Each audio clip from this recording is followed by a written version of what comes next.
registration number so that you can leave the building tonight. And here he is!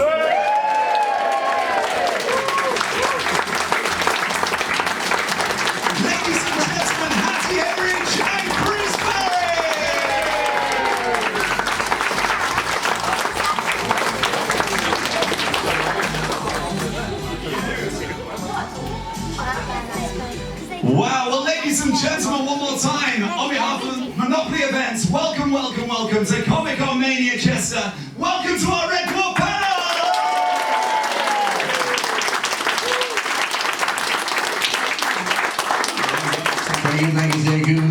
Thank you, smoke me a kipper. Welcome, welcome, guys. So, ladies and gentlemen, to each and every one of you. There is, yeah, well, I'm going to, shall I interrupt each other all the time, you see. So. I'll just be loud and proud. Ladies and gentlemen, if you would like to pose a question to our wonderful panel, all you need to do is throw your hands high. Show me your hands, each and every one of you. Throw me your hands. Give me some jazz hands. That's what we're doing. That's how we're going to ask this question. Now, I would like to ask you to begin with, what is the impact on your lives as Red Dwarf? Everything, I think. I'd say everything. Everything, yeah. That is a very broad spectrum. Well, while you're thinking, yeah.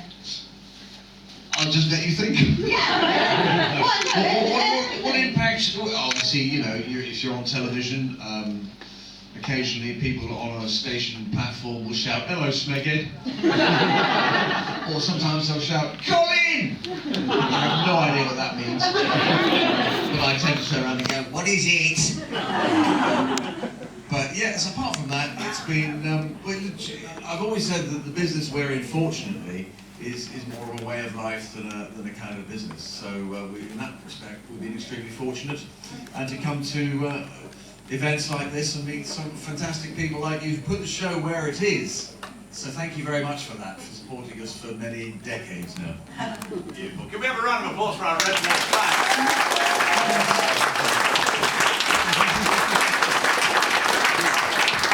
Now it's I'm going to go further than the impact on my life. Right, I was a secretary. I went to a comedy club. And they said if anyone wants to get up and do something, they can. And I'd had a really bad day, so I got up and started moaning. Then two blokes said, "Come and do that at our gig." And I said, I don't even know what I said, because I had 4 double Southern Comforts and lemonade. and then I had to do it anyway, the gig, 2 weeks later.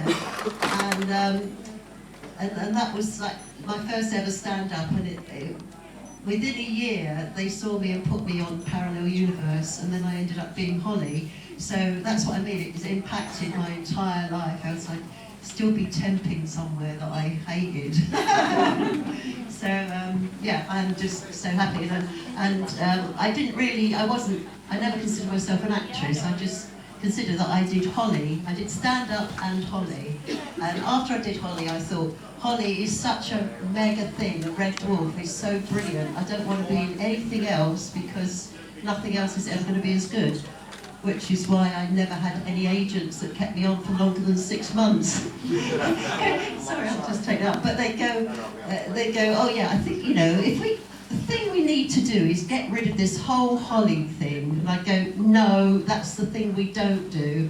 And then, depending on the technology, I'd either get a letter, a text, a fax, a courier, or something telling me that they couldn't work with me. So, yeah, it's had an absolute impact. And I'd much rather be Holly than some dying person in Casualty for 1 episode, or whatever they were trying to put me in. So, to me, being Holly is just so important to me. I just love being Holly.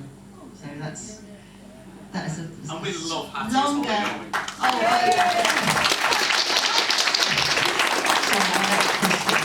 I'd also like to say that it wasn't me that put on the website everyone's favourite Holly. I didn't put that. I know there's mixed feeling of who is and who isn't, but yeah, I didn't put that on the website. They were being polite.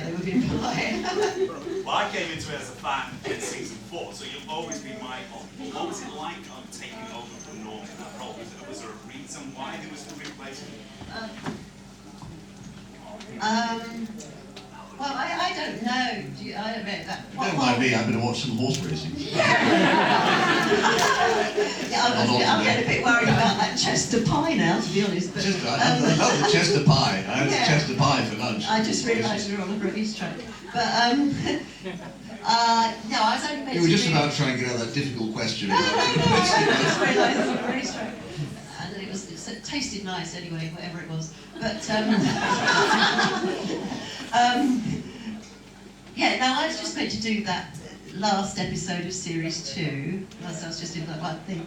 And then there was about almost 18 months, I think, between that and the next series.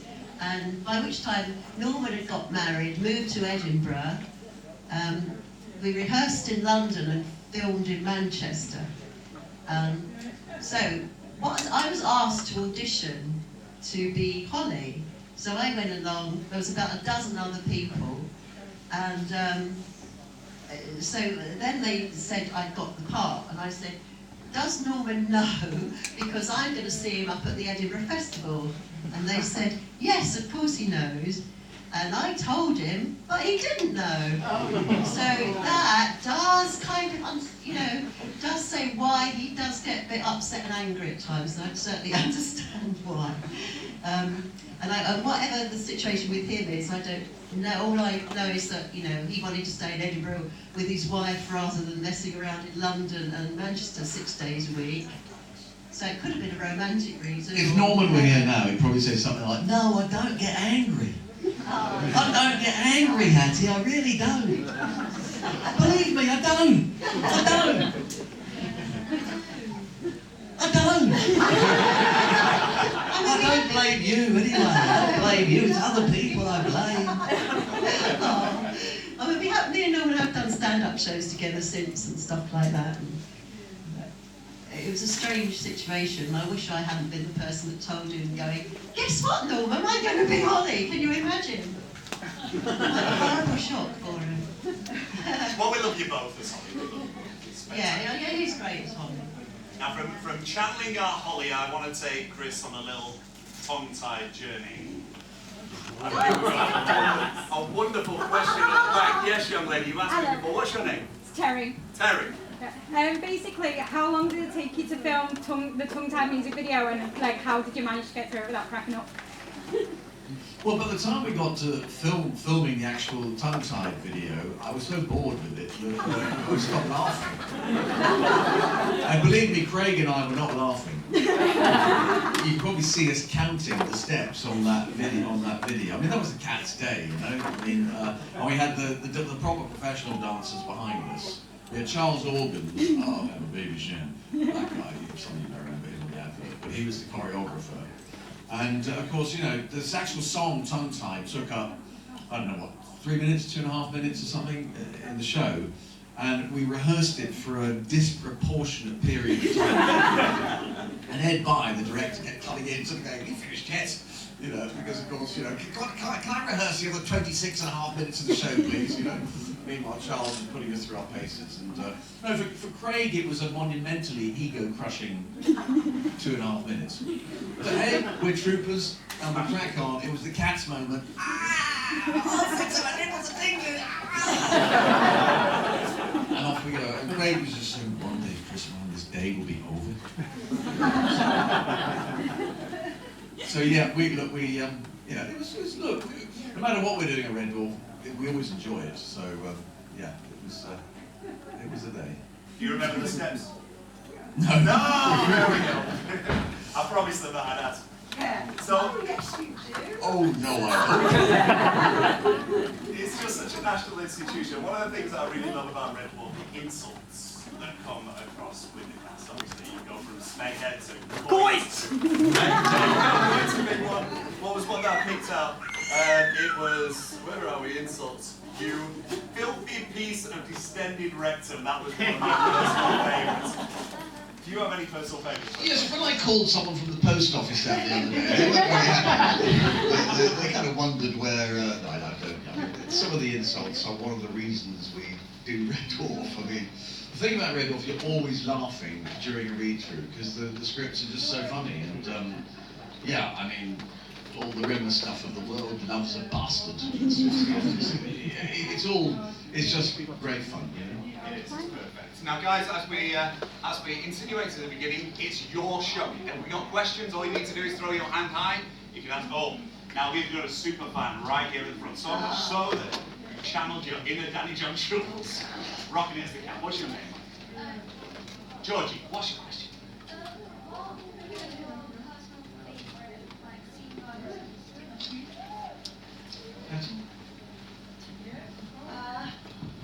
Can I put you on the spot? Shall I? I could say mine where I may have had a different hairstyle now and again, something like that. I was there 6 days a week, so a lot of the time I was watching them and laughing, so I was like a pre-TV person watching it, really. So I enjoyed doing that a lot. I never went on location apart from once. That was in, what was that one where you were in an army now? Westworld. What's that one called? All the lookalikes, all the lookalikes. Yeah, Rimmerworld season 6. Rimmerworld, sorry, yeah, Rimmerworld. No, it's No, Waxworld. no, it was a piss take, Westworld, wasn't it? It's Waxworld, wasn't it? What was it? Waxworld, wasn't it? What world? Waxworld. Wax. Oh, Meltdown. Meltdown! Yeah, Meltdown! Oh, Meltdown was one of my favourites because we had Elvis in it, you know. Sergeant Blizzard. Oh, yeah. What did you do? He went that way, all this other stuff. Yeah.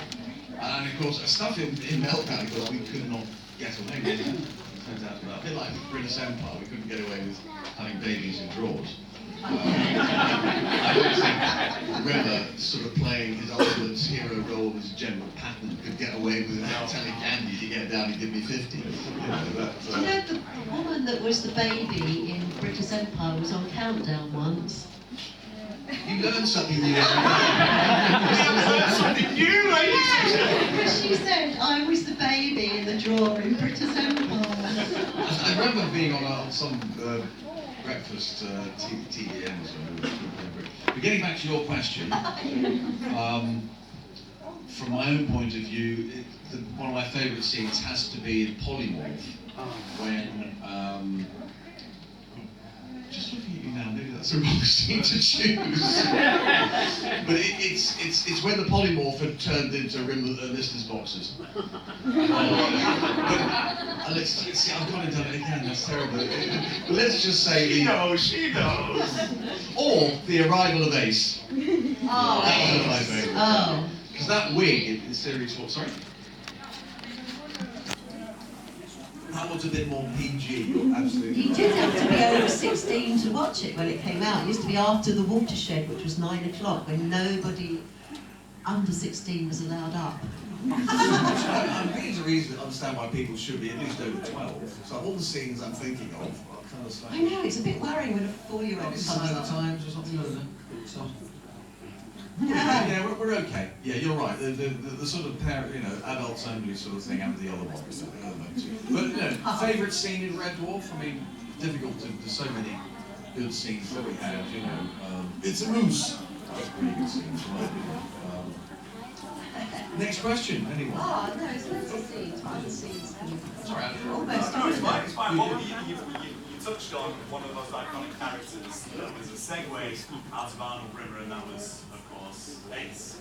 So, what was it like in turning your character from the Weasley-style Rimmer into as cool as the Fonz style? Well, for me, it was kind of my James Bond moment. Yeah. It was, this thing where, because of course, back in my impersonation days, I used to do impersonations of Roger Moore. Yes, Miss Moneypenny, please come forward. I'd like to have a word with you. And then, of course, I did Sean Connery back in the day. Two late, great, fantastic actors. So it was my day to sort of be a bit of a sort of James Bondy version of Rimmer. As you say, a winner who was popular and good at things, versus Weasley loser who was bad at everything. So it was quite a sort of big leap, but once you get the wig on, once you get the voice going, once you get the outfit, you know, once you get the dialogue with the great dialogue that Ron and Doug have written, it all came pretty easily. You know? It was a winner. It was a character that we all love, right? Yeah. Yes, absolutely. Now, It was a Tom Cruise as well, wasn't he? Yeah, it was, what's that film that he did? Yeah, I know. Top Gun. Yeah, Top Gun. It There was was awesome. elements of that, yeah, all that's Now, earlier on in the career, you touched upon it doing impressions, worked on spitting image. Now, seeing as we've got a brand new Prime Minister as of yesterday, who would you like to portray if we were to bring in spitting image? What now? Yes, if we were to bring him back. And the wholesome family entertainment that it was. Well, after the election, everyone just seems dated. Right. I haven't even, I mean, I don't listen to the new Prime Minister at all, if I can help it. But I haven't heard him enough to, surprisingly, to be able to even think about doing an impersonation. But the thing about impersonations is, it's usually, when you get older, doing impersonations of people who are younger, there's a weird, tricky thing that kind of doesn't work for you, you know? So when I was doing Spitting Image, and I was a young, sort of 20, 30 something sort of rebel, you know, to do Ronnie Reagan, Will, Mr. President, what's my name again? All that stuff. True, the president's brain is still missing. And of course, Kenneth Williams, there, I was a young terror, so all these voices were quite easy. It's not trying to make us dance. This is it. I feel like I'm holding out for a hero. That's it. We're all in. We're ready to go. So the Spitting Image Liverpool was, all over again. Is anyone there? Yeah. we'll see what happens if anyone comes up with a Spitting Image, you know. Farage would be the easiest. He's always got the most characteristics, hasn't he? The rest are all a bit blandy. Yeah, I mean, I've seen some good impersonations of, or sort of versions of Farage in a sort of drama thing that it's called the actor who did it, but very talented. Edith Bishop.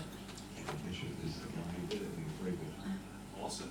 Well, we've gone down a beautiful rabbit hole. Do you want to bring it back, guys? Do you want to pose any questions? Oh, Scooby-Doo has got a question of everybody that we could pose. Hello, good sir. What's your name? Hi, Scooby-Doo, yeah. Do I do if you like pot noodle? It's better than crumpets. No.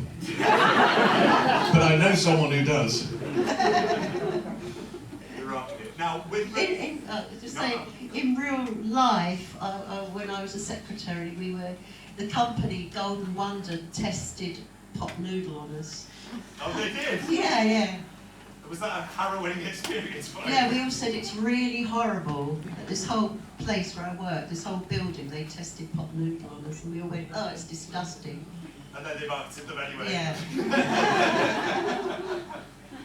I love it. Now, with the beauty of Red Dwarf is you can pretty much go anywhere that you like in the universe. You can go to any time in the universe. But if you, as individuals, were to go anywhere in the universe at any time, where would you like to insert yourselves? It was a snigger in the crowd. There's something wrong with somebody. The word insert. Yeah, that was it. That's why I put it out in chat with these guys. I think where in time. We know You you're. can go anywhere in time. You We can, know you you're can Red slot Dwarf yourselves brain. in. Yeah. Oh, 1988. That was a really good year for me. It's when I first appeared in Red Dwarf. Exactly as it was. I did the Montreal Comedy Festival, Red Dwarf, Edinburgh. Yeah, it was all like, it was the year it all went mental from being a temp. Love it. So that's where I'd go back to. I would probably go only back about 10, 15 years or so. Okay, talk to me about that. Because I'm a huge train Oh, yeah. train rail enthusiast, so when steam trains were still around, that sounds really dull to most people, possibly, but that's what I'd like to do, just catch the end of steam, so that would make me 10, 15 years. But why not go back when there was loads of steam trains, though? Like Victorian times. Instead of just Ladies and gentlemen, Hattie Harris. Well, diesels as well.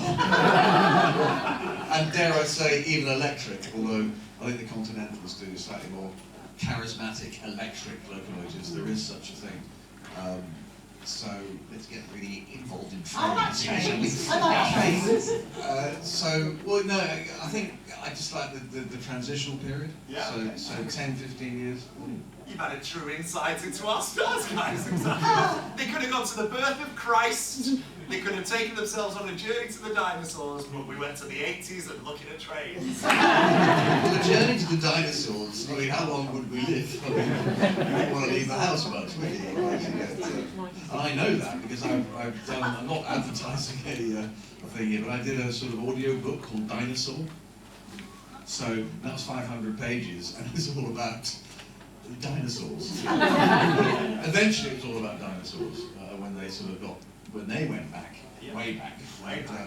And yet you don't really want to be sort of, come face to face with a sort of gang of raptors.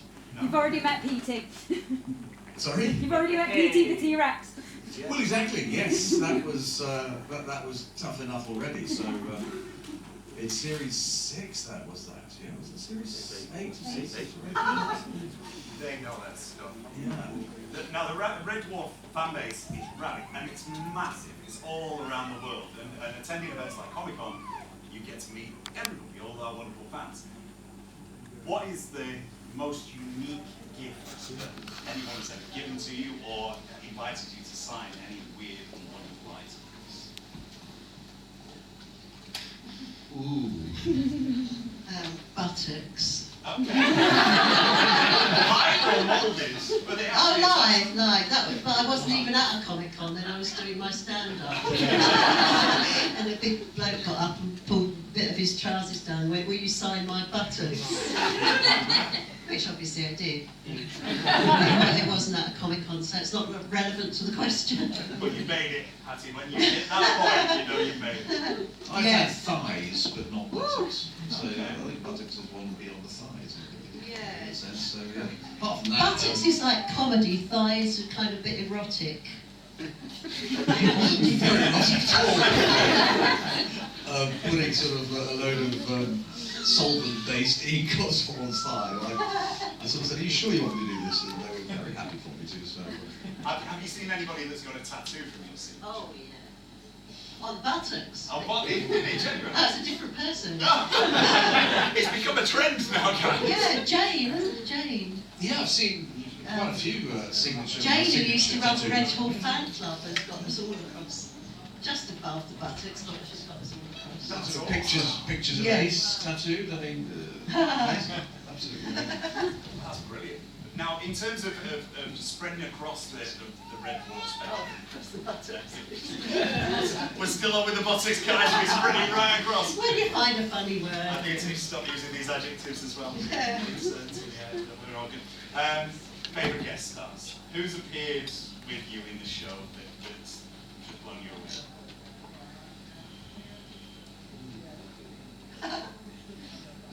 Quick, better think of someone. Johnny Vegas.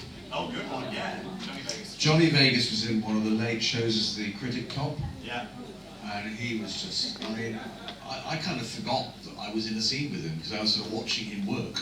I was watching him develop the character, and I just found him really charismatic to watch. Just a really brilliant guy. I mean, the late, recently passed Nicholas Ball. Yeah, who's that's what very, I was thinking of.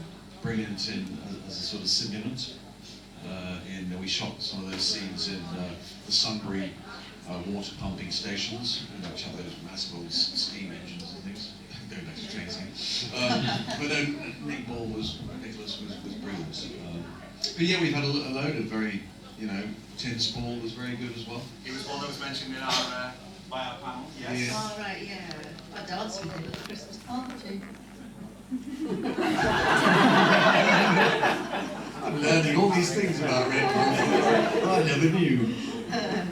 Ace Rimmer of... Oh, no, that was you.